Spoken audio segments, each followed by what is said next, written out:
Hello, this is Virtualis Chess Noob, learning and having fun with chess. In this episode of Chess Noob Game Review, we look at a game of the Jaenisch Gambit Accepted. Let's begin. So this game went pretty well for me, I have to say. Reasonably good accuracy. Played more accurately than my opponent. And with the Jaenisch Gambit Accepted, it's not uncommon that the opponent might make a blunder near the opening because they're unfamiliar with some of the aggression. So moving on to analysis, the Jaenisch Gambit, of course, is a response to the Ruy Lopez Opening. So e4, e5, knight f3, knight c6, and the Ruy Lopez bishop, bishop b5.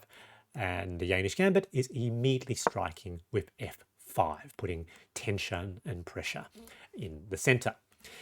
The Jaenisch Gambit's very similar to the Vienna Gambit. The Vienna Gambit, you can't really take the gambited pawn. It's bad for black for them to do that. And in this reverse version of the Vienna Gambit, it is bad for white to take the gambited pawn. So if they do take the gambited pawn, so accept the gambit, it is immediately good for black, minus 0.5. And a great thing here is we navigated the the Ruy Lopez Opening, because what we now have is the aggressive push e4, attacking the knight, and the knight must now do something. The opponent has to do something because they can't just lose a knight for nothing, and there's no really good places for it to go.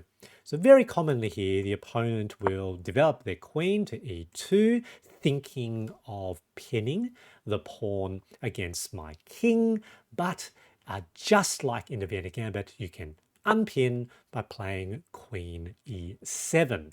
And now the opponent still has a problem because I'm still attacking the knight. Now here, my opponent decided to first take that knight. So obviously must take back, and also opening up that light square diagonal for my bishop. Very, very nice. And I believe because this was a more rapid game, it was a 10-minute rapid with 5-second increment, I think my opponent was just playing just the moves that we're used to in Ruy Lopez. So just knocking out the moves. So they've traded away the knight, thinking, okay, look, it looks like that my queen is pinned. Let's get the king out of there to unpin. And so they short castled. And because of that intervening move with the trade of the bishop and the knight, I think they lost sight of the continuity that my pawn is still attacking their knight. So after short castles, I take. And so I am basically up a full piece. So the evaluation's only +1 here because, they got a couple of my pawns, but I've got 2 pieces. And, that is completely winning. Look at the feedback, you can see minus 4.3. Now, at this point, what I'm trying to do is don't stuff up anymore, develop. I usually, in this situation, play very conservatively, trying to maintain my piece advantage, maybe force some balanced trades, enter an endgame where that piece advantage will be completely winning. Anyway, that was what I was thinking. So I first developed that knight. They now push that pawn. And of course, here, I think what the opponent is trying to do is I can see a potential pin of the rook against my queen to my king. Now, they can't do it right away because if they just played rook e1 right away, I will take the queen and it will, in fact, be back rank mate. But I expect that they will probably put their bishop here to make that possible. So I need to get my king out of there. But I have enough moves because I need to do that. I take 2 turns to do that. So bishop to d7. Now I can long castles. Yep, that was expected. Long castles. My king is now safe. And they play, rook e1 anyway, but my queen can now sort of easily move out of the way. So fork of those 2 pawns. My opponent plays bishop to e3, sort of attacking the queen, so forcing me to make a decision. Now, do I take the c2 pawn or do I take the f5 pawn?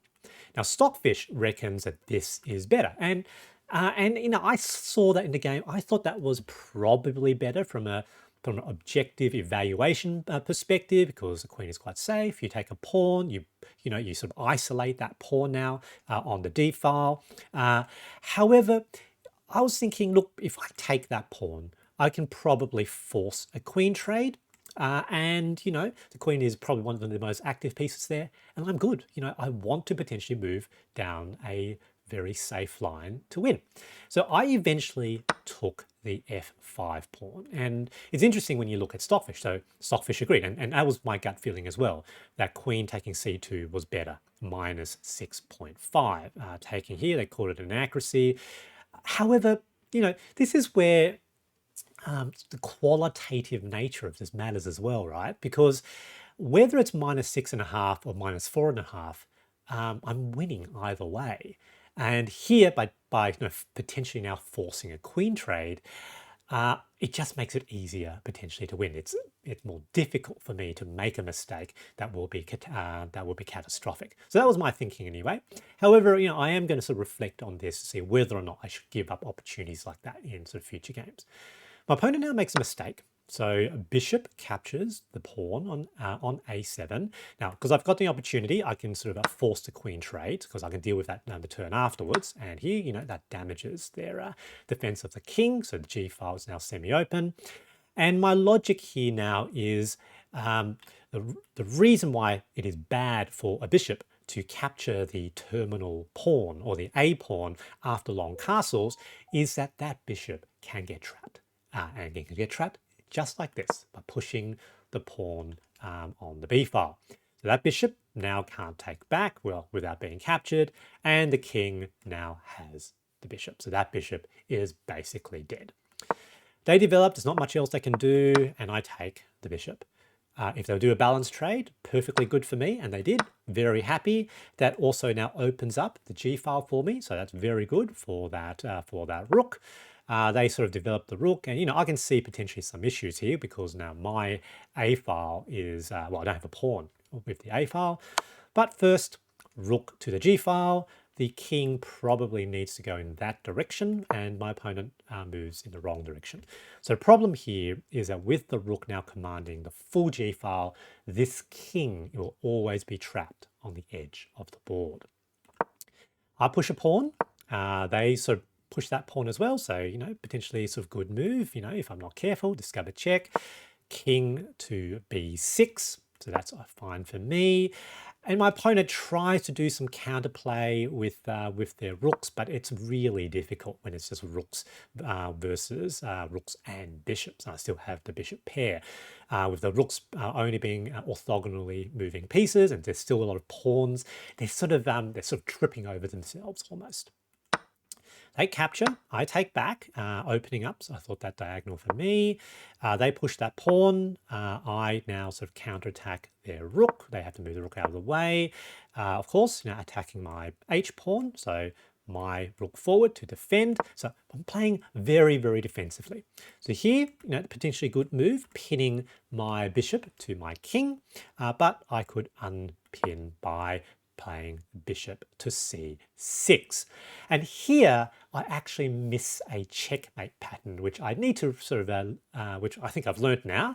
And that checkmate pattern is the fact that this king at the moment has no escape squares. So the rook covers the whole g file. Obviously, it can't take its own pawn. And so any check on the king now where the checking piece can't be immediately captured will be checkmate. So this is a straight up mate in one.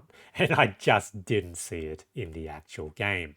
So here they capture, opponent effectively hangs mate in one. However, because I was so focused on just trying to play it safe, just trying to not lose pieces, letting the opponents make mistakes, I miss this opportunity. So instead, I ended up taking the other pawn. That was obviously a mistake because I could have just added one. Now, attacking that pawn, that's okay. I can now capture the other pawn with a defense. Opponent tries to threaten my bishop with their rook move, but here I saw rook e8 is a type of tactical defense, because if they take, then I have mate, again with the sort of king trapped on the h1 square. Opponent did see that, so they had to retreat their rook to defend their back rank. I now move my king out of the way to unpin my bishop. The opponent pushes a pawn. I think they saw the problem with the king stuck in that square. But now I have bishop to e5, which is a very nice fork of that rook and at least that pawn. And here my opponent actually opted to resign. Good game, GG. My big takeaway from this game is that once you're up on material, playing it safe is often a solid strategy, but keep an eye out for new attacks. I hope you enjoyed this video and thanks for watching.